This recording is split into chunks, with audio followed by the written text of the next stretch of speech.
A grande aposta do Star Plus no Brasil é a série Why the Last Man, que conta a história desse mundo distópico onde uma doença misteriosa matou todos os homens do planeta, restando apenas um. Por que esse cara sobreviveu? O que ele tem de especial? Os 3 primeiros episódios já estão disponíveis na plataforma e aqui nesse vídeo nós vamos fazer uma análise com spoiler deles. Fala galera, aqui é o Matheus Mendes, sejam muito bem-vindos a mais um vídeo aqui do canal. Vídeo que eu estava muito animado para fazer dessa série que eu estava aguardando pra caramba. E finalmente chegou o dia. Why the Last Man estreou no Star Plus com os seus 3 primeiros episódios e toda segunda-feira vai ao ar um episódio novo que eu pretendo trazer a análise aqui pro canal se vocês acharem que é uma boa ideia. Mas antes, claro, peço para que você se inscreva nesse canal maravilhoso se você ainda não é inscrito e vou pedir também para você me seguir lá no Instagram, porque tem muitos inscritos comentando comigo que o YouTube não anda notificando, não anda recomendando meus vídeos, então lá no Instagram eu tô sempre avisando toda vez que eu posto um vídeo novo aqui. Então me segue lá para você ficar por dentro das novidades do canal e para ficar por dentro também do conteúdo que eu levo para lá, os reels interessantes que eu faço. Antes, uma rápida explicação. Why the Last Man é uma série baseada nos quadrinhos da DC Comics. Ela foi publicada por esse braço da DC Comics voltado para o público adulto. Foi esse mesmo braço da DC Comics, voltado para o público adulto, que publicou Sweet Tooth, por exemplo, que a gente fez vídeo pra caramba aqui no canal no mês de junho. E também foi esse mesmo braço que publicou a série aclamada por todos, The Sandman, que também vai virar série da Netflix. Tá prometendo aí que a série ainda vai sair esse ano. E eu li os quadrinhos de Why the Last Man, tá? Então vai ser impossível para mim não fazer uma comparação entre as obras, mas eu entendo que a série é uma adaptação, que a série não é uma releitura dos quadrinhos e que o produto audiovisual tem que ser completo por si só. E eu não pretendo trazer spoilers dos quadrinhos, spoilers do futuro, do que irá acontecer ainda na série. Eu vou analisar esses episódios, e as referências dos quadrinhos que eu vou trazer são referências que aconteceram nesse episódio. E se eu for dar spoiler dos quadrinhos, eu vou dar spoiler em um outro vídeo que eu pretendo fazer para ajudar a aprofundar mais alguns conceitos da série, e aí sim, mas lá no vídeo eu vou avisar quando tiver spoiler dos quadrinhos, então pode ficar tranquilo quanto a isso, beleza? E vamos então direto para a análise desses 3 primeiros episódios. A série mostrando pra gente 3 semanas no futuro, mostrando as consequências daquela catástrofe, e nós vemos ali uma estufa, uma espécie de fazenda, com diversas cabeças de gado mortas. E nisso a série vai mostrando pra gente várias cenas de catástrofe. Vemos ali uma imagem com várias pessoas mortas no chão, vemos também uma avenida cheia de carros batidos, tem um avião caído, um edifício cheio de pessoas mortas, enfim, nós estamos vendo um cenário apocalíptico. E aí conhecemos o nosso personagem principal, Yorick Brown, junto com o seu macaco Ampersand. E uma curiosidade que foi dito no 3º episódio aqui da série também é que Ampersand é um símbolo. Lá nos Estados Unidos, eles utilizam a palavra Ampersand para descrever o que nós chamamos aqui de e-comercial. Sim, esse símbolo aí mesmo, e por algum motivo, Yorick resolveu batizar o seu macaco com esse nome. E aí voltamos 3 semanas no tempo para entender tudo o que aconteceu para o mundo se tornar esse caos. E aí passamos a conhecer melhor Yorick. Nosso personagem principal é um babaca. Não que ele seja uma pessoa ruim, sabe? Não é nada disso, mas ele é um cara estúpido. Ele é o tipo de pessoa que age sem pensar, se coloca em problemas e que na maioria das vezes tem um adulto lá pra limpar a sua barra. Só nesses 3 primeiros episódios eu já consegui sentir raiva do Yorick em 3 momentos diferentes. Primeiro, ele perde o seu macaco e ele acha uma ótima ideia procurar o macaco nessa estação de metrô inundada, cheia de corpos em decomposição. Com certeza o macaco dele deve estar lá nadando com os mortos, Ótima ideia. Detalhe que estava tudo em silêncio. A água não estava balançando. Se o macaco dele estivesse se debatendo, nadando, a água ia estar mexendo, mas estava tudo parado. Parecia que não tinha ninguém ali, só mortos, como só tinha mesmo mortos. Mas ele achou que era uma ótima ideia entrar naquela água e procurar o macaco. E aí depois que ele sai daquela água de Chernobyl, ele fica pelado em uma loja de roupas. Tudo bem que ele achava que a cidade estava vazia, porque ela estava sendo evacuada, mas mesmo assim, preste atenção, numa catástrofe dessas, onde todos os homens morreram, Yorick é a pessoa mais valiosa do mundo e também é a pessoa que corre mais perigo. Ele tinha que prestar atenção, ele não pode chegar assim no lugar e tirar toda a roupa. Ele ficou totalmente pelado.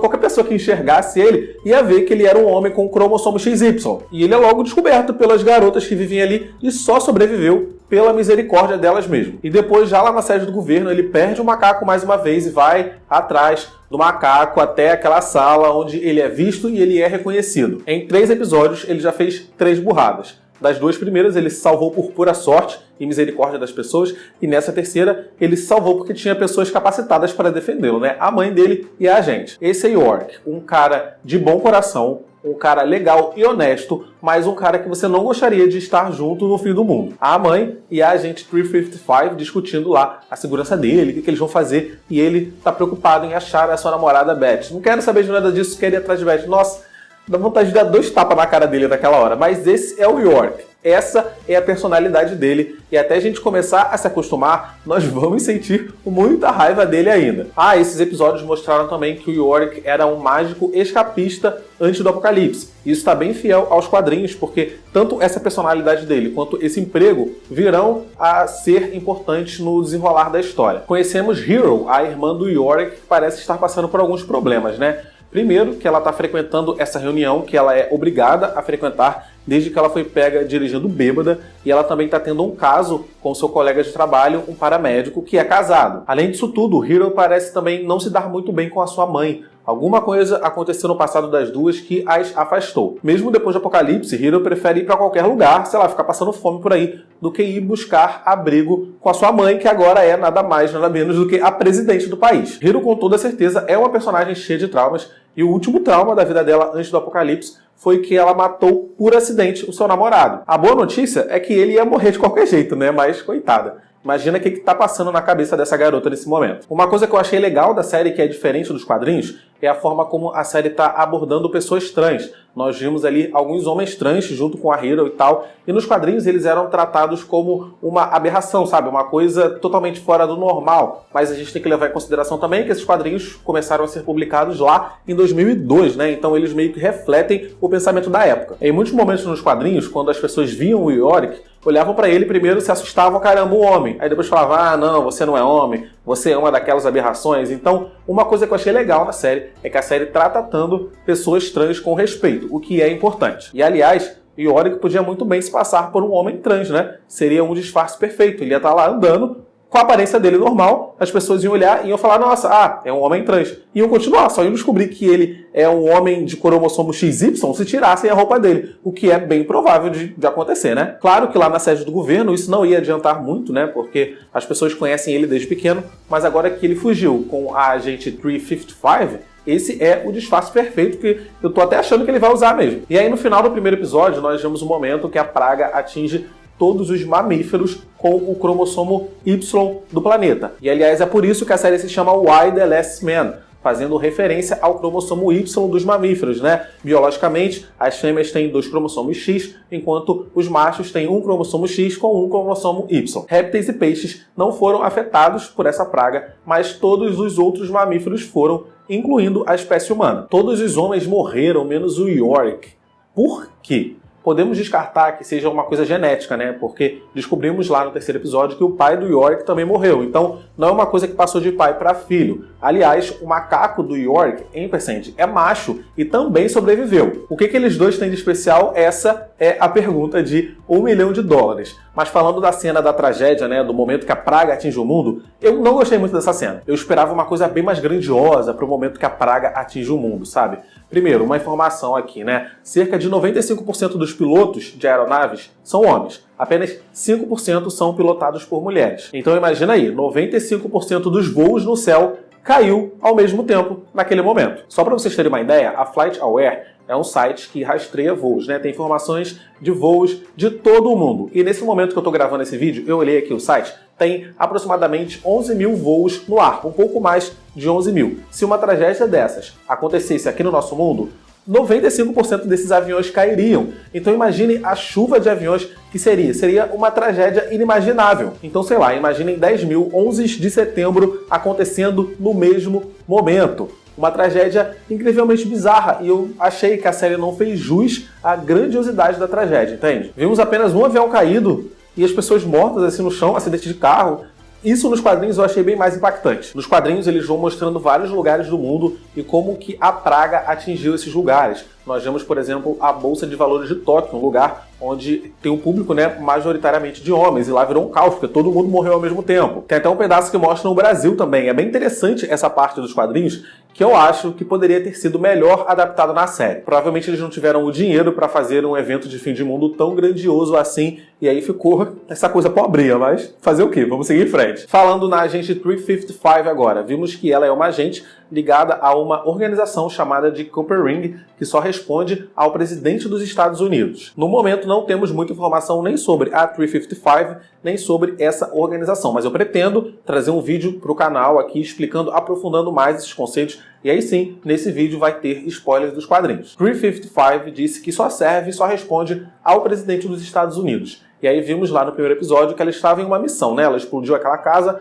com aquelas pessoas dentro, que casou diretamente com os interesses do presidente. 355 foi transferida para tomar conta diretamente do presidente, por conta de uma ameaça que poderia estar chegando, só que nem deu tempo de explicarem para ela que a ameaça era essa, e a ameaça aconteceu, a pandemia, né? Não é pandemia, a praga atingiu e morreu, todos os homens morreram. E agora a agente 355 se reporta diretamente a Jennifer Brown, que é a mãe do Yorick. Ali no final do terceiro episódio, a agente disse para a presidente que faria de tudo para manter o filho dela seguro. Isso significa que quanto menos pessoas souberem da existência dele, melhor, mais seguro ele estará. E por coincidência, o helicóptero com as outras duas pessoas que sabiam da existência dele explodiu. Tá claro que foi a agente 355 que fez esse helicóptero explodir. Ela é boa com explosões, né? Para manter a identidade do Yorick em sigilo. O problema é, nós vimos que o Yorick é bem burro e ele não se ajuda, né? Se a gente for matar toda pessoa que acabar descobrindo a identidade dele,